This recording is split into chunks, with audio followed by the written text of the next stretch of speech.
Robb Stark's Game of Thrones ending is one of the series' most tragic, and his final word is even more devastating than most show-only fans realize.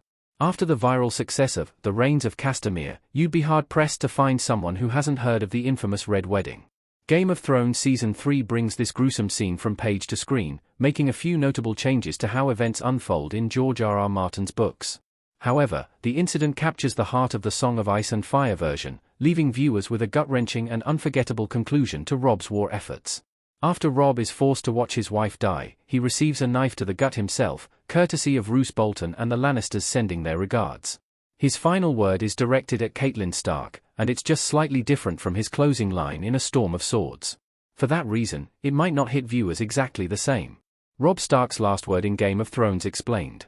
His final word in the HBO show is Mother. Robb Stark at the Red Wedding in Game of Thrones. Before Roose Bolton strikes a killing blow, ensuring Robb's Game of Thrones story is well and truly over, Catelyn begs Lord Walder Frey to spare her son. She even offers herself as a prisoner, but her pleas are met with indifference.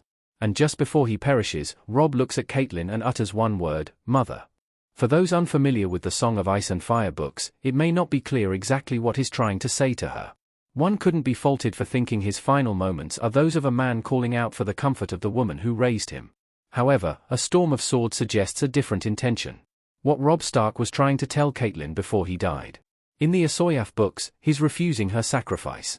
Michelle Fairley as Catelyn Stark holding Frey's wife and screaming at the Red Wedding in Game of Thrones. Although Robb's final line in Game of Thrones is Mother, his last words in A Storm of Swords are different. He does respond to Catelyn's begging by addressing her, but his exact response is, Mother, no. This confirms that Robb isn't seeking comfort or help from her. Instead, he's refusing to let Catelyn sacrifice herself for him. And that line isn't Robb's final one in the books, either. When Catelyn demands he get up, she tells him, if not for me, for Jane. He then responds with, Jane, followed by, Mother, and, Grey Wind. These quotes are a bit more ambiguous, falling in line with his last word in the show. However, he seems to be thinking of those closest to him. Such thoughts drive home Robb's unfinished business. His wife is still alive in the Asoyaf books, and he doesn't yet know that Catelyn's and Grey Wind's fates are already sealed. Robb saying, Grey Wind, has also led some readers to speculate that the eldest Stark sibling died twice, suggesting he warjed into the direwolf, who then also met an untimely end. Even if Robb's fate wasn't as sinister as all that, his last book moments are somehow more tragic than Game of Thrones lets on.